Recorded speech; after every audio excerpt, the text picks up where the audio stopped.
Meet our mom, Kelly Hutchison. She is a life coach. She is a child counselor.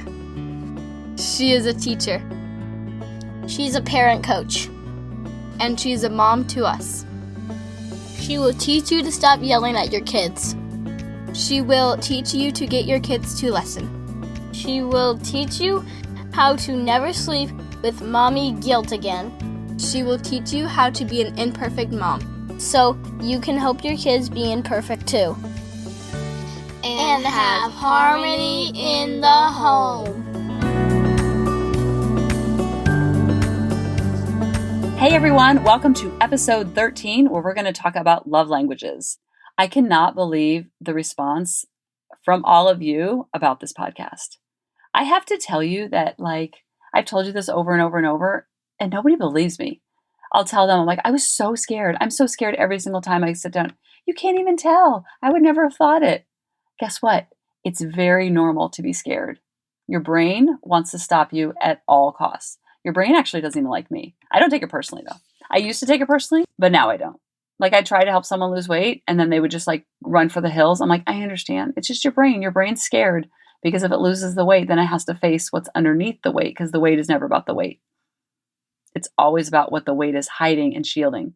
Or I'll help someone stop yelling at their kids, and they're actually using their kids as a pawn to heal an old wound in current time. And then they stop yelling at their kids, and they're like, wait, now I have to face all this stuff. The yelling's been hiding it. I'm I know, it's not fun, but it's so worth it. Oh my goodness, Brooke calls it the river of misery. Between where you are now versus where you want to be is the river of misery.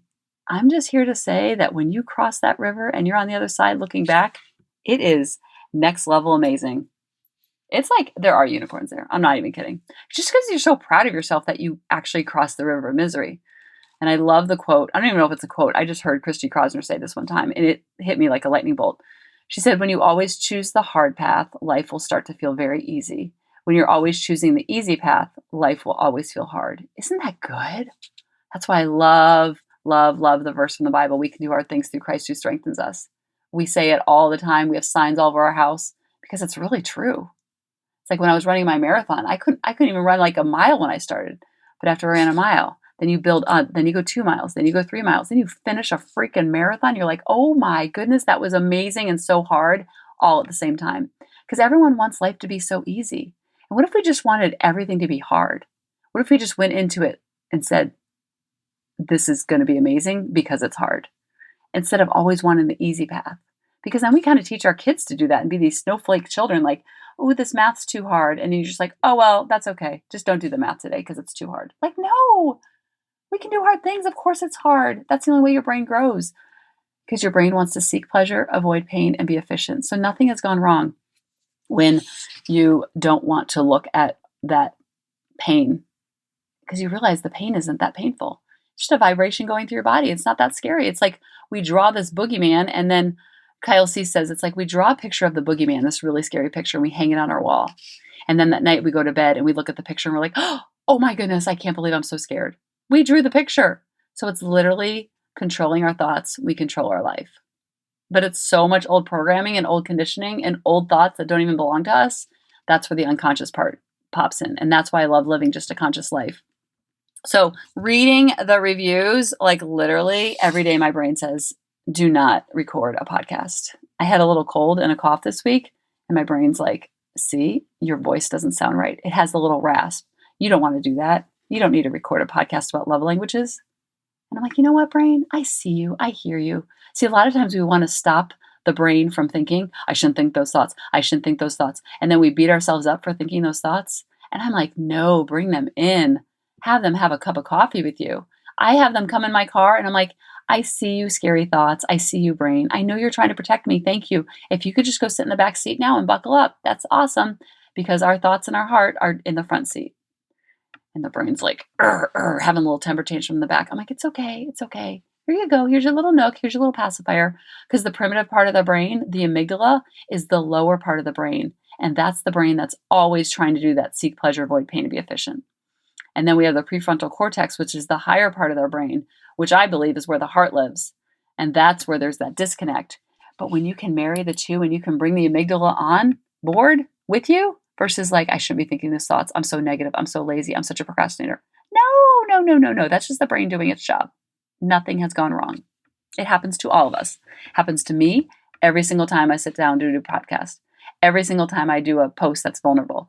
Every time I put myself out there. Every time I meet with a client. Every time I get up to work out. My brain says, this is a really bad idea. Please don't do this.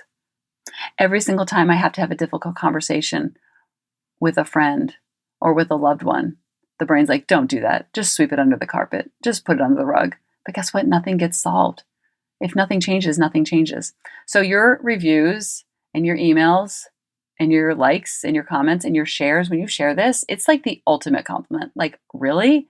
You're going to share this work with someone else? That's why I call it our podcast. This does not belong to me. This podcast is nothing without you listening, sharing, and reviewing.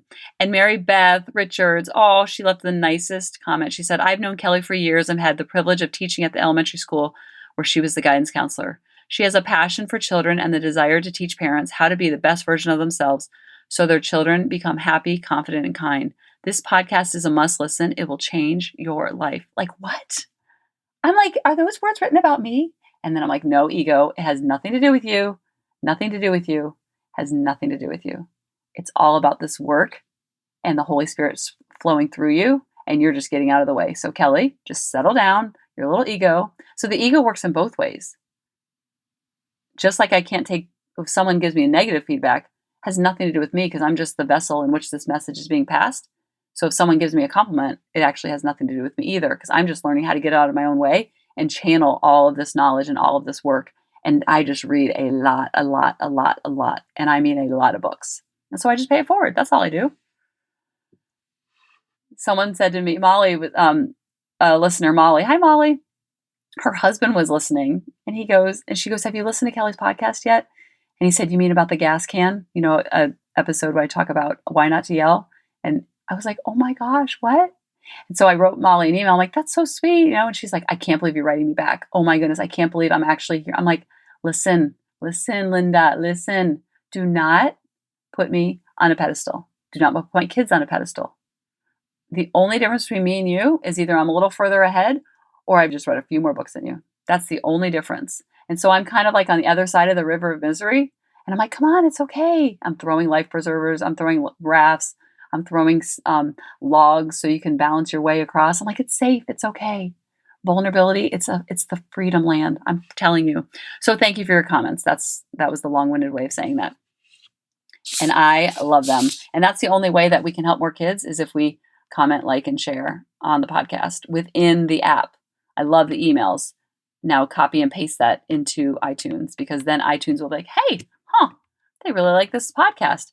I'm going to do more of it, which gives me the gas to my car, which is filled with fear at all times. But I'm just like, come on, fear, let's go for a ride. So today we're talking about love languages. And I'm going to tell you a really embarrassing story. I told Lily the story and she was like, wait, what? You did what? No. And I was like, yeah, I did. So when I was in 6th grade, which Lily's in 6th grade now, and if she did this, I would be like, wow, something's wrong. And I had a little boy in my middle school who wasn't little because he was a 6th grader. He wanted to be my boyfriend. He wanted to be my girl. Or he wanted me to be his girlfriend, whatever those. So he put in my note in my locker and he said, will you be my girlfriend? No, wait, will you be my boyfriend? Wait, what? I don't even know what he said. And so I checked the box yes, and then he gave me his phone number. So I called him that day as soon as I got home.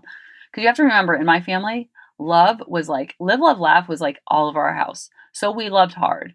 We loved when we left each other, we said goodbye, I love you, I love you, I love you. When we saw each other, hi, I love you, I love you. When we hung up the phone, like all the things. All things were led with love in our home.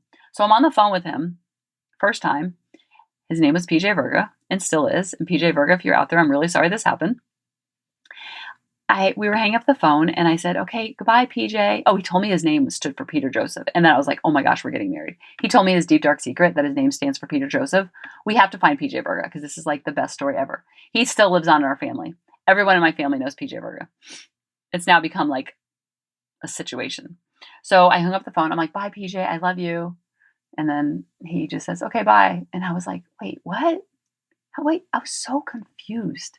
And it wasn't from an insecure place. It's like, I love so hard that like, don't you love that hard? That's so bizarre to me because I love telling people that I love them. And I love when people tell me that they love me. Feels good, right? So I said, he didn't say it back. And he just said, okay, bye. So I was like, that's weird. So I sat there for a minute. I'm like, you know what? I'm going to call him back because clearly something went wrong. So I call him back. I'm like, hi, PJ, this is Kelly. He's like, yeah. I said, I love you when we hung up the phone and you didn't say it back. Was it because your mom was in the room and you were embarrassed? What did I do? And he's like, I got to go. Bye. I was like, huh, that's weird. Maybe his mom and dad were in the room. It made no sense to me. And so we use that term in our home called PJ Virgo love. That needy, graspy, I need you to do something for me so I can feel a certain way. And the 5 love languages is such a great way to display how you feel and give love. So the 5 love languages are words of affirmation. So that'd be like compliments, quality time, and that's spending time together, obviously. Doing something or just sitting on the couch watching TV is very powerful for quality time. Receiving gifts. It could be a gift. It could be a sticker for a child. That's a gift for them, something from the dollar store. Acts of service, like cleaning, home chores, doing something on a to-do list for someone else. That's acts of service. And physical touch. That's like hugs, pats on the back, sitting close to each other, holding hands. That's physical touch.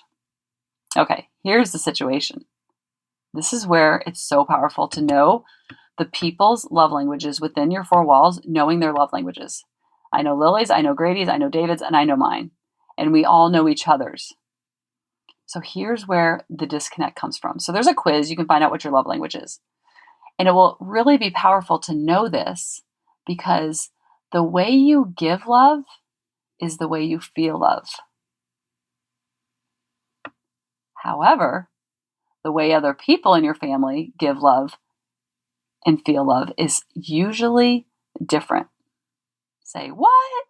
So you're giving love and you think you're expressing your love, but it's disconnecting on the other end. And this book was written by Gary Chapman. He was a counselor for over 30 years in marriage and family. And he saw the same type of thing happening over and over and over in these couples. And they had 5 different buckets of love.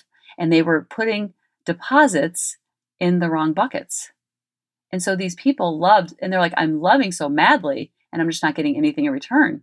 And then the spouse would say, I'm loving so madly, but I'm not getting anything in return. And there was such a disconnect. They were so confused. And of course, everyone, they call it the honeymoon stage. Usually 18 months to the first 2 years of every relationship is that obsessive, I can't get enough, love, love, love, love, love. And during that time is so powerful. And then as the wedding happens, you get home from the honeymoon, you're like, wait a minute, what happened to that obsessive honeymoon love? It was so effortless. It was so natural. What happened? Well, what happens is we get comfortable in our relationships. And so we start loving in the way that we feel loved. And then we're not getting it back. So then we feel frustrated and annoyed. So then we put up walls. We're like, well, this doesn't feel good to be vulnerable and not have vulnerability meet me back. So I'm going to put up a wall. We might be pouting. We might be arguing about simple things, silly things.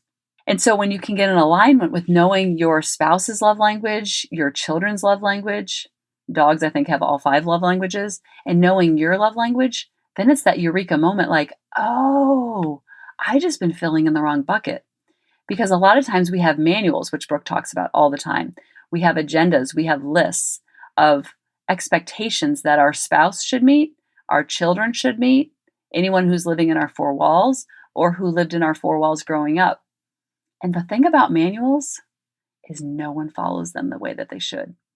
When I was unconscious, it feels so silly to say when I was unconscious. I felt like I was on a football field. I think I've used this analogy before. And I was passing out all these playbooks. I'm like, all right, Grady, you do this. David, you do this. Lily, you do this. And I'm going to do this. Ready, break. And every time the whistle was blown, no one did anything. There was flags on the play, fouls on the play, lots of penalties. And I was so frustrated all the time because no one follows your manual, because your manual is based on the lens in which you see your life instead of the way they see their life. So they're doing their very best and you're doing your very best. Nothing's on the scoreboard. it's like we're all disconnected and we're all messing and missing, and like there's so many flags on the play and so many fouls. When you literally take the manual and you add it to the shredder, because the manual is just placed there out of fear of not being good enough. I just need you to do these things in the manual so then I know that I'm good enough. I need you to fill me up in this way because I'm feeling empty in this bucket. And here's the thing. This is the best news I have for you. You get to fill up your own bucket, and that is an act of self-love. And then here's the cool part. You know what your spouse and kids have to do to make you feel whole? Absolutely nothing. Say what? They are only there in your life to show love. That's all they need to do, is be there so you can love them. That's their only job. Because when you express love, that's when you feel love. Because when I was expressing love to PJ, that felt very good. He was not expressing it back to me because he didn't feel it. Even though I was giving it, he wasn't giving it back because he didn't feel it. So we always put all that emotional responsibility on our children and our spouse and who's ever living in our four walls, because we think, if they do this, then I will feel blank. If then. It's a very conditional, loving relationship. Is your mind just like blowing up? I hope so. Because this is the secret to the universe. Because the way I love David, he has to do nothing to receive it. I love him because I love him. Expressing love feels good on my part. I'm not doing it out of bitterness. I'm not doing it out of responsibility. I'm not doing it out of obligation. I'm doing it because I love him. Loving Lily feels good because it feels good to express love towards Lily. She has to do nothing to deserve it, to earn it. She doesn't have to behave in a certain way. There's no conditions to it, because her as is, I don't even want to say good enough. It's more than good enough. Her throbbing spirit is beautiful, unblemished, and loving her feels good. And same goes for Grady, and same goes for Maggie. It's kind of like our puppies. You know, they do things that I'm like, what? Really, Maggie? You're going to eat that tissue? Grady had a bloody nose and you're going to eat the tissue that he cleaned? Wait, what? My love doesn't change for him. I might be confused by why he would do that. She would do that. But the love doesn't turn on and off like a dimmer switch, because my heart is so full of love because I love her so unconditionally. Just like I love David, just like I love Lily, just like I love Grady. And it doesn't mean you can't ever make requests of other people in your home and you're just a doormat. We're not talking about if you're with someone who's addicted to alcohol, abusing you, having affairs. Those are the 3 A's. Those are deal breakers. Those are things that are dealt with in therapy. I'm talking about if you just want more love and harmony within your 4 walls, find out their love language. Because it's like Mariah Carey singing a song. She actually feels joy when she's singing the song. Other people liking her music and giving her money for it is what happens organically because she loves expressing that love for music. So a lot of times I see a lot of couples, they are hiding behind the walls and they think that if they hide behind the walls that they're not going to get hurt there. Or they create a dynamic with the child that if I can just get them to do this, then I will unleash all this love on them. It doesn't work that way, my friend. That is not fair to the child. That is very conditional. I need you to get straight A's and then I will give you love and you will feel worthy and whole. I need you to hit the home run so then I will give you love and feel worthy and whole. No. I'm trying to get everybody to sit in the stands. And so what happens in a family dynamic is the love languages are misfiring. And so I want you to find out what your love languages are of your loved ones so then you can fill their buckets appropriately so you're overwhelming their buckets with love. It's like a bank account. Every day I think, how can I love David more in the way that he feels loved? So for example, I am words of affirmation. And this caused a lot of struggle for a lot of years. I'm words of affirmation. He's acts of service. So I like a lot of compliments from him. I like him to say, you look nice. You're a great mom. This dinner's delicious. Thanks for cleaning up. Things like that. I just want a little note on my dashboard. That'd be fun. He's acts of service. He likes, he likes if I do something for him, like empty the dishwasher. That fills up his bucket. That puts a deposit into his emotional love bucket tank. Mopping the floors means more to him than me saying, "You look nice today." So what was happening is I was filling up his bucket every day. "You look so nice. You're such a great father. You're such a great husband. I love you so much.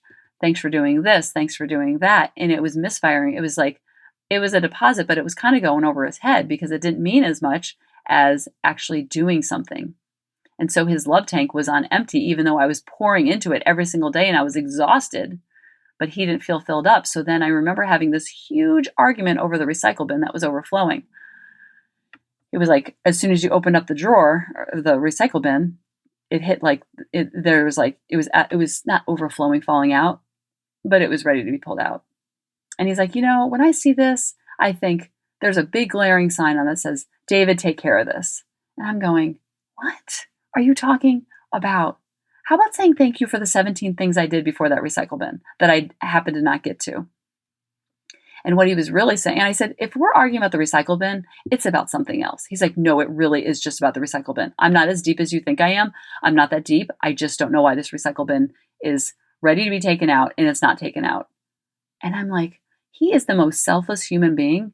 I don't walk around the house thinking I'm out to get David because the recycle bin is overflowing. That's not my wheelhouse. So I was so confused for so long. And what he was really saying is, when I see this, because he's acts of service, so doing is really important to him. When he saw that, it was almost like he felt unloved in that moment. And so that's why he would say something. And then I'm words of affirmation. So then he's being critical, Carl, and he's saying, why is this not taken out? And then he's taking withdrawal out of my bank account. And then I'm taking a withdrawal out of his bank account by not taking care of the recycle bin. Do you see how that works? But every day I intentionally love him in the way that he likes to feel loved, with acts of service.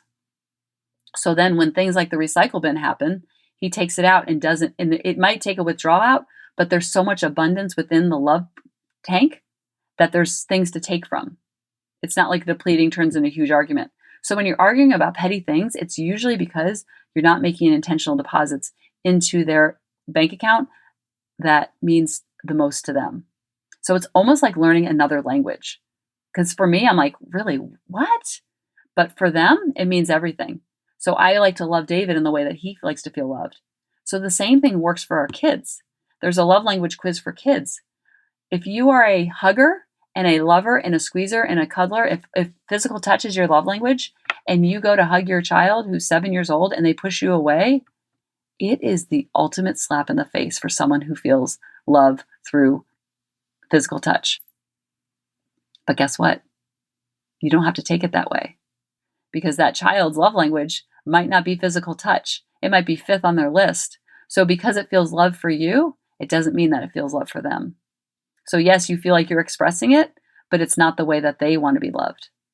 So when you know that the way that they want to be loved, then you can make deposits and deposits and deposits every single day, 100 times a day, over and over and over, because it feels good to love. Just like when you give money to charity, it feels good to give money to charity.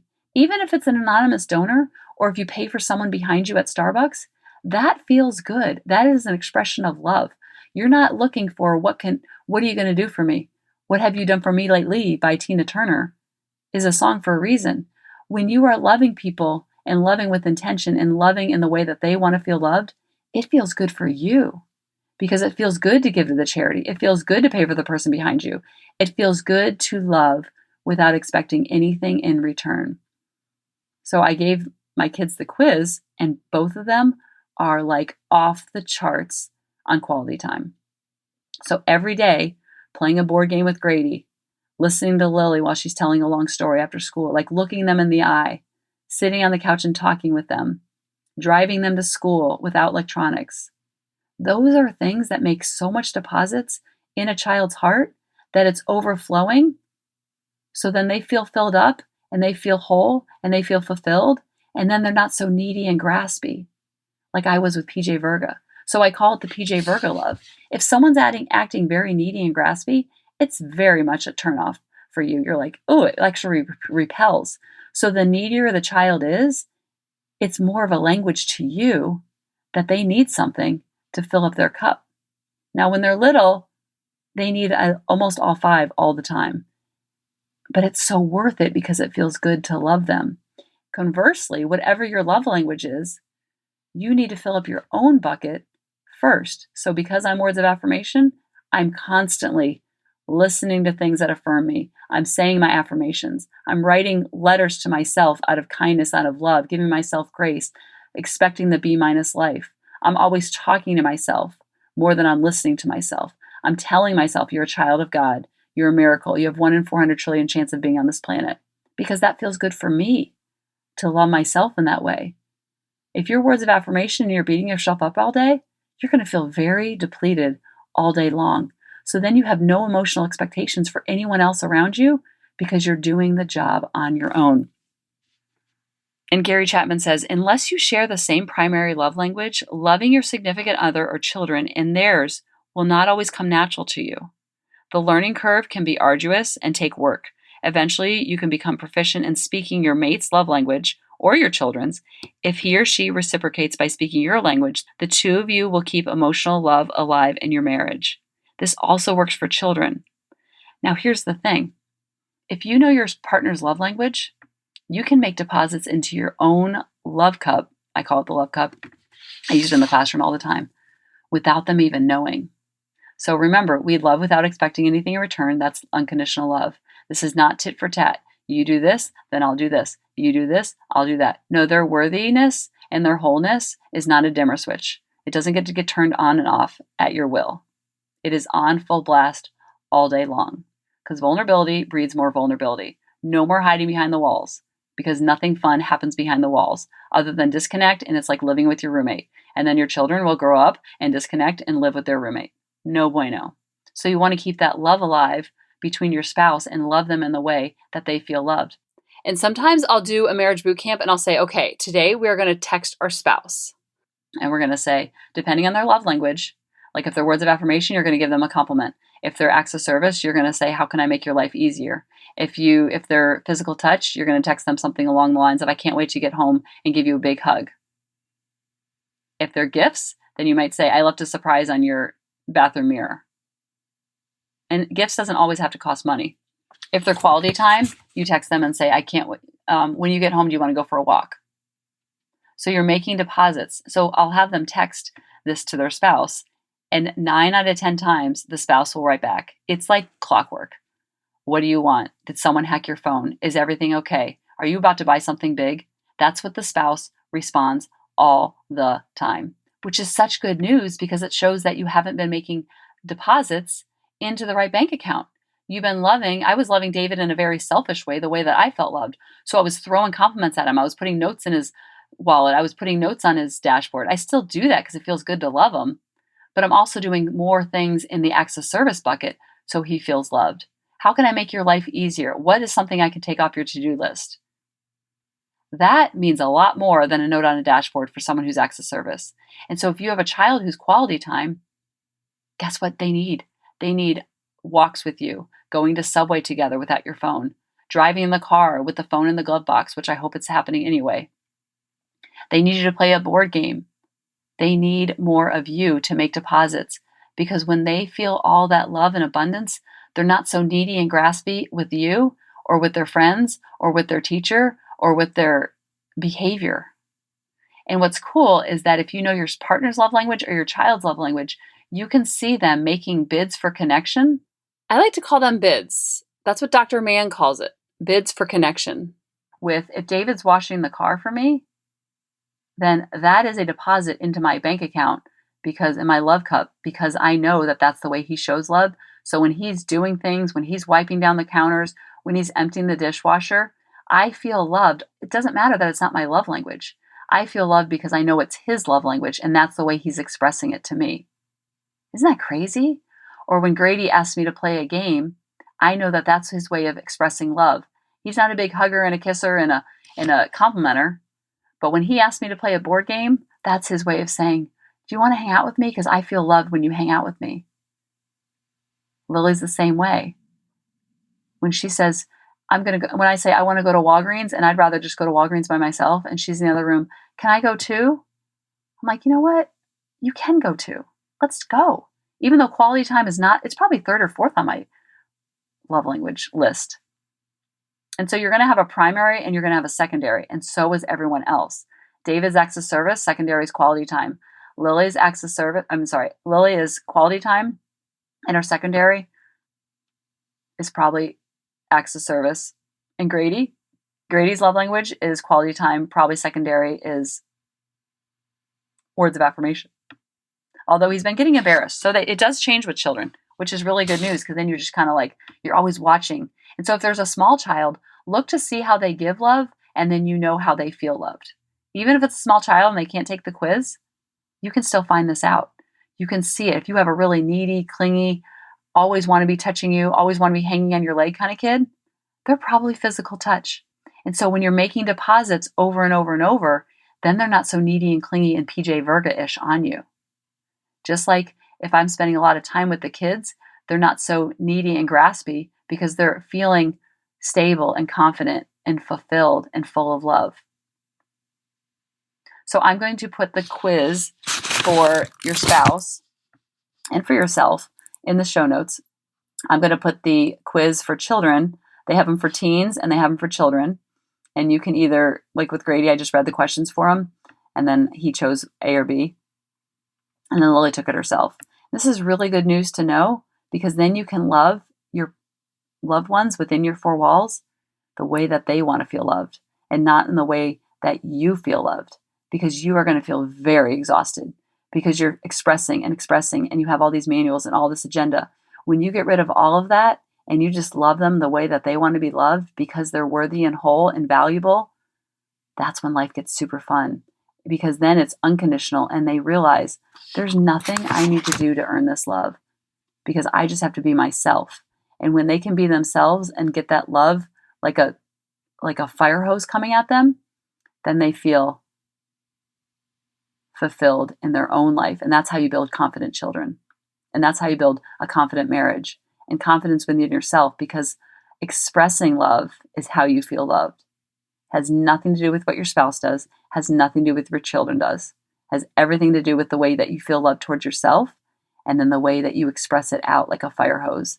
And you drop the manuals, you drop the agendas, you drop the to-dos, you drop the expectations, you sit in the stands of the football game and you just let it all play out the way it's supposed to and accept the as is. And there'll still be flags on the play, there'll still be fouls, there'll still be penalties, but I promise on a stack of Bibles, your scoreboard will definitely hit the triple digits. So I hope this helped. Please leave a comment, a review on the podcast to tell me that it's helping so I can have the gas to my car. And I love you guys. Thank you so much for filling up my love cup. And I continue to pay this forward and will for the rest of my life because I know I share this with you. It helps your children. And when it helps your children, it really, really fills my heart. I love you guys. I'll see you next week. Hey mamas, thanks for listening. If you had any ahas, clicks, or those lightning bolt moments while listening, you have to check out my free parenting bootcamp, where we take all of this to the next level and we try to create even more awakenings for ourselves so that we can connect more with our kids and never yell at them again. You can sign up at www.coachingkelly.com. And if you really want to fill up my love cup, send me an email of what your aha was, what your click was, what was that lightning bolt resonating moment while you were listening. I want nothing more in life than for you to have harmony in your home and to learn how to be an imperfect mom like me, which allows your kids to be imperfect too, each and every day. Thanks for listening.